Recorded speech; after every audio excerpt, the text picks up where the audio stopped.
Here we have, it happened at the end of 2 years to the day. What is the end of the 2 years to the day?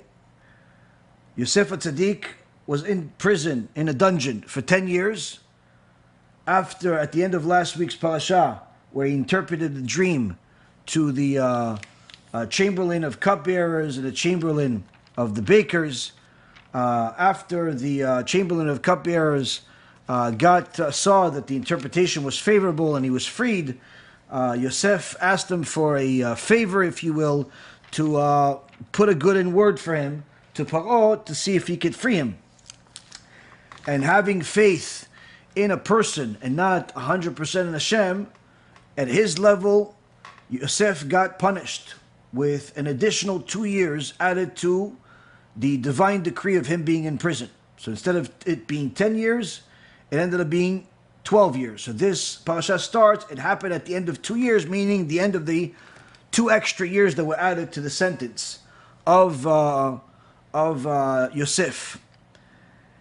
And this happened on that day where Paro was dreaming that behold, he was standing over a river, when behold, out of the river there emerged 7 cows of beautiful appearance and robust flesh. They were grazing in the marshland. Then behold, 7 other cows emerged from after them out of the river, of ugly appearance and gaunt flesh. And they stood next to the cows on the bank of the river. The cows of ugly appearance and gaunt flesh ate the 7 cows of beautiful appearance and robust. And Paro woke up. He fell asleep and dreamt a second time. Why is it mentioning a second time? Why do we care for a second time? It's telling us that the first dream is connected to the second dream. And behold, the 7 ears of grain were sprouting on a single stalk, healthy and good. And behold, 7 ears, thin and scorched by the east wind, were growing after them. We see the similarities between the first dream and the second dream, where both are 7, both are beautiful and ugly. And then we see, then the thin ears swallowed up the 7 healthy and full ears. And Paro awoke, and behold, it had been a dream. We see the same thing happen again. The ugly, deathly looking ate the good and the healthy. And this was a dream, but this was a prophetic dream. And Paro went to his necromancers, his wizards, to ask him to interpret the dream. He immediately went to the mystical, the supernatural, the kochot atuma, the powers of impurity. But they could not interpret the dream.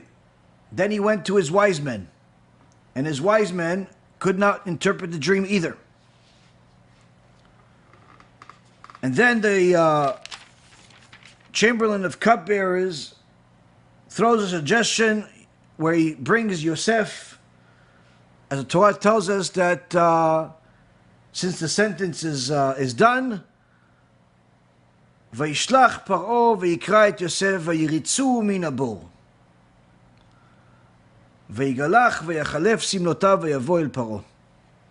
The verse says in chapter 41, verse 14, so Paro sent and summoned Yosef, and they rushed him from the dungeon. He shaved and he changed his clothes and he came to Paro. So here we see a little bit of a unusual behavior here in the words, where on one hand it says that Paro summoned Yosef to get him out of this dungeon. He wants somebody to interpret his dream. No one else can do it. And they hurry him up. They rush him. But then we see that this rushing wasn't really about getting him to interpret the dream right now, lest Paro forget. Because even though they rushed him out of the dungeon, they don't bring him to Paro, but rather they groom him, they give him a haircut, a shaving, they fit him to have brand new, beautiful clothes. If it's such a hurry, what do you care what Yosef looks like? He's a prisoner. Obviously, we see here that the Torah is telling us a different message, which is one of the most critical messages for a person to know, is that the divine decree that comes from HaKadosh Baruch Hu laughs at our effort. if there is a decree for someone to succeed, no one in the world can cause them to fail, other than they themselves by doing something that would cause them to lose that blessing that they have. On the other hand, if there's a decree for someone to fail, to be sick, chas v'shalom, to die, or to suffer in any other way, no one in the world can change that decree other than the person themselves. And this is why when people come to me and they ask me, listen, can you please give a blessing or pray for such and such person?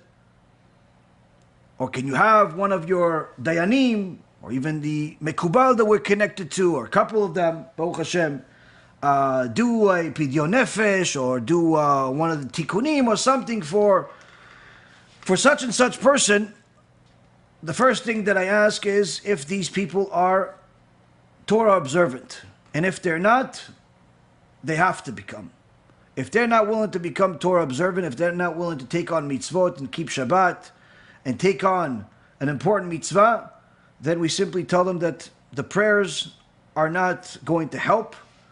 And even at times, many times, when people offer us money, say, listen, pray, do such and such for such and such person, and we'll donate this. And I tell them, don't donate anything. I don't want you to donate, not because we don't need the money, because we could certainly use it for 1.5 million different things that we have on the list, but rather because I don't want you to think that just because you paid money that it's going to work.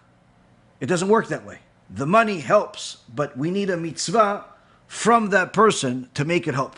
Oh, can I do a mitzvah for them? No. They themselves have to help themselves. You can't do a mitzvah for them. You can't do a mitzvah to help somebody that is, in essence, declaring themselves an enemy of God. They're not keeping Shabbat, they're not keeping family purity, they make fun of the Torah. No mitzvah in the world is going to help them, other than the mitzvah that they do. And so long as they deny the Torah, HaKadosh Baruch Hu denies them the blessing. Now, here we see that the Torah is telling us clearly that if there is a divine decree that a person is supposed to suffer, that divine decree, on the same day that HaKadosh Baruch Hu decrees it, He also decrees its end, when it will end. And no one in the world can get in the way of that. And therefore He teaches us in this pasuk, so Paro sent and summoned Yosef, and they rushed him from the dungeon, meaning that the moment that the decree of Yosef being in the prison was completed, the world was not allowed to continue functioning with him being in a dungeon, meaning they had to rush him out of this dungeon because the decree is over. Now, as far as meeting with Paro, that's secondary. That, you need to groom him, you need to take care of him, change his clothes, give him a haircut. That we're not in such a hurry of. The key is that the decree is over. This is very, very important for people, especially people that are either depressed or borderline depressed because they're going through a tough time. The financial issues, health issues, marriage issues, zivug issues, all types of things.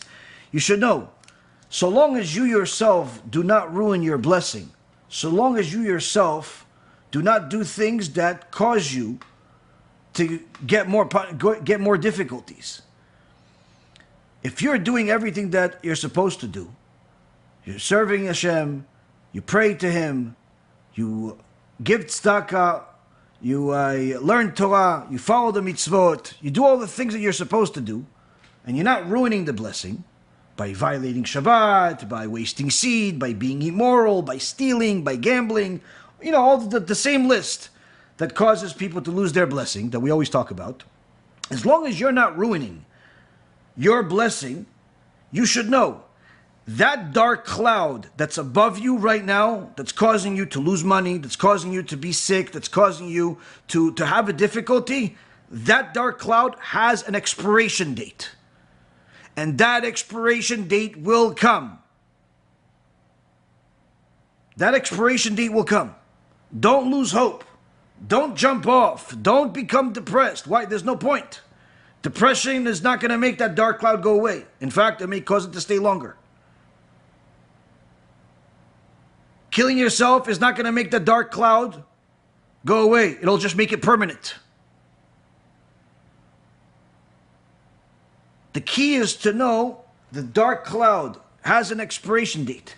You can do things to make it go away sooner, but all of them have to do with spirituality and not with you beautifying yourself or working out or taking vitamins or being more aggressive in your search for a new wife. None of that stuff is going to help you. The key is to connect to HaKadosh Baruch Hu. That's going to make you realize that the difficulties have an expiration date. We are meant to be a light unto the nations, not to follow their misguided practices. Remember, every Jew has to remember that he's a Jew and she's a Jew. We don't celebrate non-Jewish holidays, even if they seem harmless. It's a zilzul, disrespect to the Torah, and could lead to Chilul Hashem, desecration of God's name. Stick to our holy Torah and our own holidays. That's the path of a true Jew.